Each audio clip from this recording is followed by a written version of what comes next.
जय श्री श्याम सभी को। तो जैसे कि मैंने आपको कल रियल नंबर के बारे में मतलब उसका कंप्लीट बेसिक करा दिया था और थोड़ा सा आपका रह गया था सब्जेक्टिव में, तो ठीक है आज उसी को कंटिन्यूस करते हैं एंड देखते हैं और क्या सीखते हैं नया। तो चलिए स्टार्ट करते हैं अपनी वीडियो। अब हमें नेक्स्ट क्वेश्चन दिया है कि दर्शाइए कि किसी घनात्मक पूर्णांक का वर्ग किसी, अब ध्यान से देखना, मैंने आपको कल भी ये चीज़ बोली थी वीडियो में कि जब भी आपको प्रूफ करने वाले क्वेश्चन हो तो उनको ध्यान से पढ़ो थोड़ा सा, ठीक है।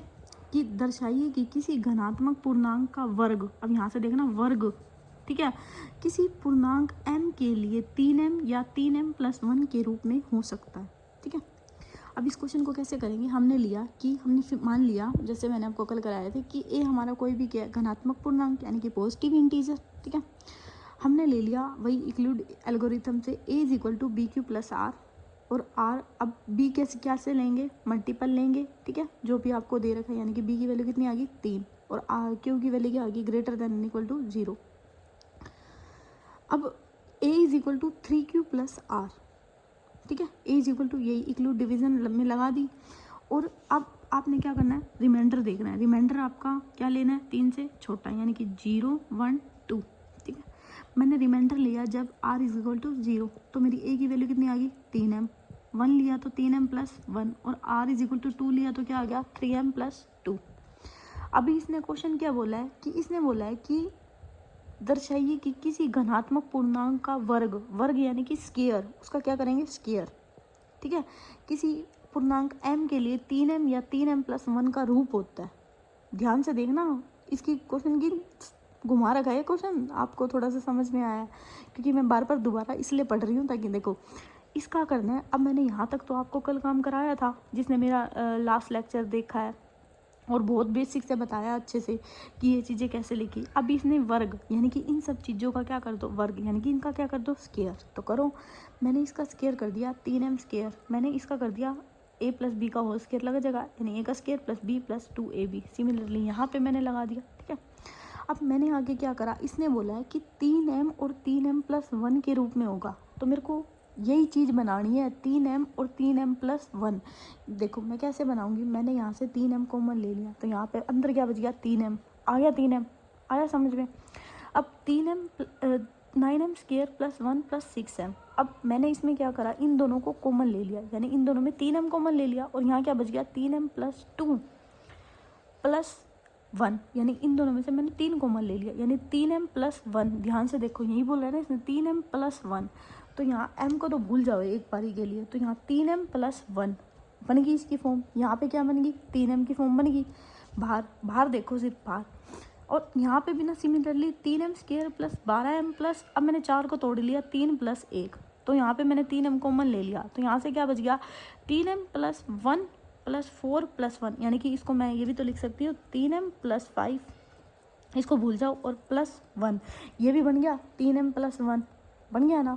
तो इसने यही बोला है कि किसी घनात्मक पूर्णांक का वर्ग किसी पूर्णांक m के लिए 3m और 3m+1 के रूप में होता है। हाँ जी, हमने प्रूफ कर दिया, यहाँ तक हम करके आए थे कल। मैंने अब इसका क्या कर दिया वर्ग, यानी कि इसका स्क्वायर कर दिया, तो मैंने इसके स्क्वायर को देखो 3m में बन गया 3m+1 और 3m+1 की फॉर्म में यस आ रहा है। तो हम यहाँ से क्या पाते हैं, किसी घनात्मक पूर्णांक का वर्ग 3m या 3m के रूप में होता है। हमने ये क्या कर दिया शो कर दिया। ऐसे ही लिखना है आपको एग्जाम में और ऐसे ही करना है स्टेप टू स्टेप, ठीक है। नेक्स्ट चले, होप सो आपको समझ में आया अच्छे से, ठीक है। अगर थोड़ा सा जल्दी में बोल गई तो एक बार दोबारा देख लेना वीडियो, समझ में आ जाएगा, क्योंकि मैंने लिखा ही बहुत आसान तरीके से हुआ है, आपको आ जाएगा समझ, इतनी तो मैं गारंटी के साथ कह सकती हूँ, ठीक है। इतना तो भैया आता है हमको भी। अब देखो नेक्स्ट आपका कंसेप्ट आता है और ये कर लेना क्वेश्चन, ठीक है। अब इसके ना मैंने जितने इंपॉर्टेंट क्वेश्चन थे ना करा दिए ये। अब इसके ना मैंने और क्वेश्चन आपको ना टेलीग्राम ग्रुप पे डाल दिए हैं, ठीक है। तो प्रैक्टिस के लिए आप टेलीग्राम ग्रुप को ज्वाइन कर लेना, लिंक आपको डिस्क्रिप्शन बॉक्स में मिल जाएगा टेलीग्राम ग्रुप का, वहाँ पे मैं और भी क्वेश्चन डाल दूँगी, then you can practise from वहाँ से, ठीक है। PDF से डाउनलोड, मतलब PDF तो नहीं, वैसे ही मैं डाल दूँगी, ठीक है, प्रैक्टिस के लिए आपको, तो आप वहाँ से डाउनलोड कर लेना and you can practice. Next आता है आपका प्राइम फैक्टराइजेशन मेथड। क्या होता है प्राइम फैक्टराइजेशन, देखो नाम से ही समझ में आ रहा है, प्राइम यानी वही प्राइम अभाज्य संख्या बनानी है आपको, बस इसको प्राइम में तोड़ दो, 2 की पावर 2, 5 की पावर 1, 7 की पावर, मतलब प्राइम में तोड़ना, प्राइम फैक्टराइजेशन मतलब इनके अभाज्य गुणनखंड बनाओ। ठीक है, आ गया समझ में सिंपली। नेक्स्ट चले, का कंसेप्ट आता है वही, शायद मैंने ये पहले भी बताया था आपको कि दो संख्याओं का गुणनफल क्या होता है, उनका एचसीएफ गुना में एचसीएफ, एलसीएम। मतलब कहने का क्या मतलब है, जैसे मैंने यहाँ एग्जांपल लिखा हुआ है, 2 नंबर लिखे हुए हैं और आपको क्वेश्चन में मिल जाएगा कि इसका एचसीएफ निकालो, एलसीएम निकालो, कैसे निकालना है। ठीक है, अब 2 नंबर दे दिए, अब यही वाला फॉर्मूला लगा दिया कि 2 नंबर का गुणनफल यानी कि 26 गुना में 91, 26 इंटू में 91 इज इक्वल टू इन दोनों का एलसीएम और क्या ले लिया मैंने, एचसीएफ। अब एलसीएम और एलसीएफ एचसीएफ निकालने की ना बहुत अच्छी ट्रिक, मान लो ट्रिक तो नहीं कहूँगी, कंसेप्ट ही है। ठीक है, कभी भी आपका ना तो एलसीएम गलत होगा, जिसको नहीं आता निकालना, ठीक है, चुपके से ये देख लो, ना तो कभी आपका एलसीएम गलत होगा, ना ही कभी आपका एचसीएफ गलत होगा। जब भी आपको एचसीएफ की बात बोले ना 2 नंबर की, तो दोनों नंबर का अलग अलग निकाल दो। ये तो आप कर ही लेते होगे भाई, 13 ये 2 से जाएगा, 13 पे जाएगा, इतनी तो आपको बात समझ में आती होगी। तो इसमें जो कॉमन है ना, बस वो आपका क्या हो जाएगा, एचसीएफ। अब इसमें 13 दोनों में कॉमन था, तो वो हो गया एचसीएफ। एलसीएम क्या निकालना है, अब एलसीएम ना इन दोनों को एक साथ ले लो। अब ये दोनों किस पे गए, 13 पे गए, फिर ये दोनों के अलग अलग किस पे जाना, नीचे 1 बनाना होता है ना, तो ये 2 पे गया, फिर किस पे गया, 7 पे। होप सो आपको इतना तो करना आता होगा। एलसीएम के टाइम पे ना इन दोनों को कर लो कंबाइन, ठीक है, और एचसीएफ के टाइम पे इन दोनों को कर लो अलग अलग, सिंपल। ठीक है, तो निकल गया, बस इसका एचसीएफ कितना निकल गया, 13, एलसीएम कितना निकल गया 182। इन दोनों की मल्टीप्लाई करो, देखो right hand side left hand side दोनों इक्वल आ गई। ठीक है, आगे समझ आ गया होगा, बिल्कुल आसान बताया। इस क्वेश्चन को देखो, इस क्वेश्चन में ना डेफिनेशन तो इसकी मतलब जो इसकी स्टेटमेंट है ना, यहाँ से लेके देखो यहाँ तक, इतनी बड़ी स्टेटमेंट, बच्चा वैसे ही डर जाए अंदर। अब इसमें है कुछ भी नहीं, सही में पढ़ के देखो, कुछ भी नहीं है। देखो, किसी खेल के मैदान के चारों ओर एक वृत्ताकार पथ है, ठीक है, इस मैदान का एक चक्कर लगाने में सोनिया को 18 मिनट लगते हैं, जबकि रवि को इसमें कितने मिनट लगते हैं, 12 मिनट लगते हैं। मान लीजिए वे दोनों एक ही स्थान और एक ही समय पर चलना शुरू करते हैं, यानी कि कहने का क्या मतलब है, उनके जो दोनों पॉइंट है ना सेम दे दिए, ठीक है, करके एक ही दिशा में चलते हैं, मतलब सेम डायरेक्शन में जा रहे हैं। कितने समय बाद वे पुण्य प्रारंभ स्थान लेंगे, मतलब आगे ना कितने समय बाद वे पुण्य प्रारंभिक, मतलब जहाँ से निकले हैं ना वहीं पे कितने देर में आएंगे। तो कहने का क्या मतलब है, देखो सोनिया ने 18 मिनट लगाए, रवि ने 12 मिनट लगाए, इन दोनों का एचसीएफ कितना आ गया, 6। अब ये वही आ गया आपका ऊपर वाला जो मैंने कंसेप्ट कराया ना कि 2 नंबर का एलसीएम और एचसीएफ कैसे निकालते हैं। अभी मैं आपको करवा के इसका एलसीएम पूछा है कि वापस से वो दोबारा किस पे आएंगे, और कुछ भी नहीं है इसमें। ठीक है, 2 नंबर निकाल लिया हमने, इसका एचसीएफ कितना निकल गया। वैसे तो इसका एलसीएम अगर आप सिंपली देखो तो 36 आ रहा है, मतलब अगर मैं ऑब्जेक्टिव टाइप होता तो मैं इसका 1 मिनट में लगा देती आंसर कि 36, बट जैसे अगर ये वो उसमें आ गया सब्जेक्टिव में लिखने का आ गया, वैसे ये आएगा तो नहीं, ये आएगा तो ऑब्जेक्टिव में ही, फिर भी देख लो। ठीक है,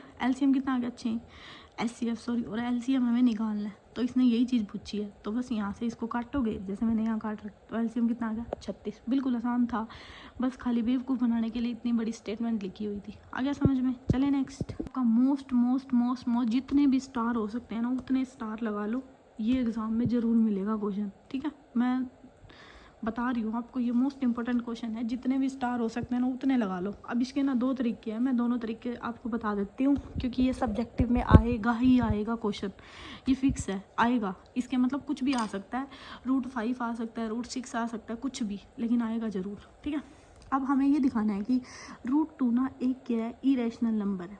इरेशनल नंबर समझते हो ना, जो मैंने कल बताए थे √2 की फॉर्म में होते हैं, और रैशनल भाई कल वाली वीडियो ना एक बार देख लेना।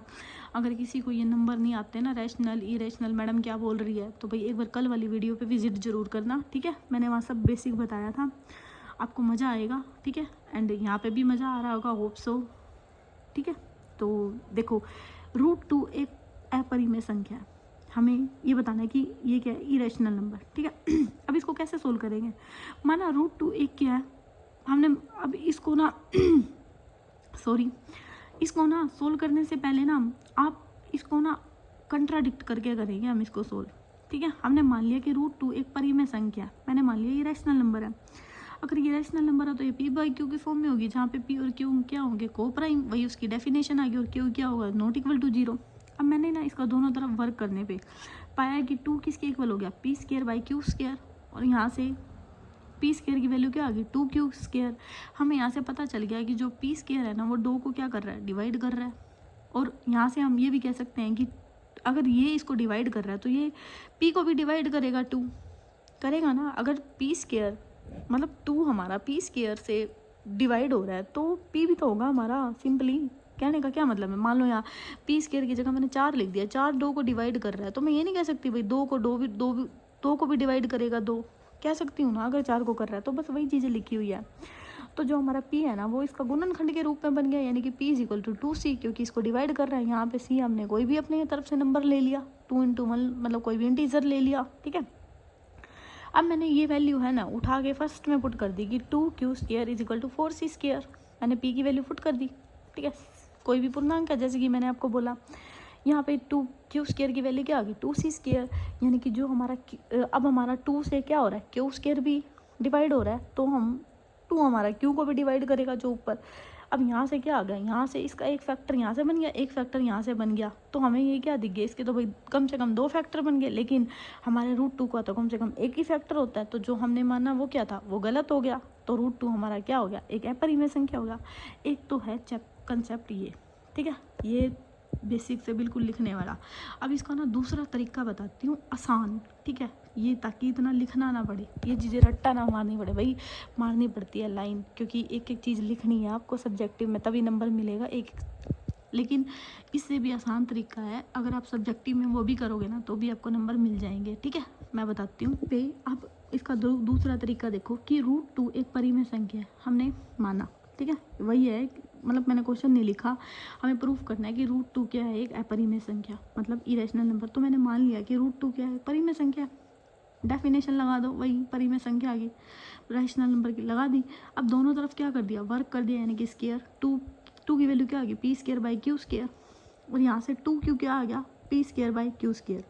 अब मैंने इसको क्या कर दिया, मैंने देखा लेफ्ट साइड तो मेरा ना क्या बन रहा है, इंटीजर बन रहा है, यानी 2 × समथिंग इंटीजर बन रहा है, लेकिन यहाँ पे मेरा फ्रैक्शन बन गया ना। तो मैंने यहाँ पे यही लिखा कि लेफ्ट साइड तो मेरा एक इंटीजर बन रहा है और राइट साइड मेरा एक फ्रैक्शन बन रहा है। तो यहाँ दोनों से मेरे को पता चल गया कि लेफ्ट साइड और राइट साइड तो इक्वल ही नहीं है, अतः जो हमने माना वो क्या है, गलत है। तो √2 क्या हो जाएगा, एक परिमेय संख्या। आगे समझ, बिल्कुल आसान है ना। अगर ये भी लिख दोगे तो नंबर मिल जाएंगे आपको, ठीक है। बाकी आपकी मर्जी है, मैंने आपको दोनों तरीके करा दिए। अब हैज़ योर विश, आपको जो अच्छे से समझ में आता है यू कैन राइट, ठीक है। अब ऐसे ही ना मेरे को √2 कमेंट करके बताना √2 का कि आपसे हुआ है या नहीं हुआ, ठीक है। नहीं हुआ तो मैं करा दूंगी। सेम आपका क्वेश्चन आता है कि हमें शो करना है कि -√3 एक क्या है, अपरिमेय संख्या, ठीक है। अब ये बताना है कि अपरिमेय संख्या। अब इसको कैसे करेंगे कि हमने मान लिया ये फिर से एक परिमेय संख्या है, फिर a/b की फॉर्म में लगा दिया सिमिलरली, और यहाँ पे √3 आ गया। अब मैंने इसको रीअरेंज कर दिया, √3 किसके इक्वल हो गया, 5 - ab। अब मैंने देखा जो राइट साइड है ना वो तो क्या आ गया हमारा इरेशनल नंबर, और लेफ्ट साइड है वो हमारा क्या आ गया, रैशनल नंबर। भाई दोनों क्या करके कंट्राडिक्ट करके, तो हमने यहाँ क्या जो माना गलत है, 5 - √3 क्या हो जाएगी, एक अपरिमेय संख्या हो जाएगी। आ गया समझ में, है ना आसान। तो अब इसका ये मेरे को कमेंट करके बताना, ये आपका होमवर्क है, करके देखना। एंड इसके ना प्रैक्टिस क्वेश्चन आपको टेलीग्राम ग्रुप पे मिल जाएंगे, ठीक है। मैं आप शेयर कर दूंगी वहाँ पे एक वीडियो, इसके जितने भी आपके और भी क्वेश्चन बन सकते हैं, ठीक है। मैंने सारे इंपॉर्टेंट क्वेश्चन ले लिया, आपको सारा का सारा चैप्टर करा दिया मैंने, रियल नंबर के जितने भी हो सकते थे। इसके थोड़े बहुत क्वेश्चन रह गए टर्मिनेटिंग नॉन टर्मिनेटिंग के ऊपर, ठीक है। वो मैं आपको ऑब्जेक्टिव में प्रैक्टिस करवाऊंगी ना, तब मैं आपको उसमें ले लूँगी, क्योंकि आसान है वो, इतने मुश्किल नहीं है। टर्मिनेटिंग मैंने आपको उसका कंसेप्ट बता दिया है, ठीक है। उसके क्वेश्चन मैं टेलीग्राम ग्रुप पे आपको शेयर कर दूँगी, तो आप वहाँ से प्रैक्टिस करना। एंड यहाँ पे आपका रियल नंबर का जो चैप्टर है कंप्लीट होता है। So thank you so much. ज़्यादा लंबी वीडियो नहीं बनाऊँगी मैं आपको, ठीक है। मैं चाहती हूँ कि छोटी वीडियो में आप बहुत कुछ सीखो। सो अभी के लिए इतना ही, मिलते हैं कल। Thank you.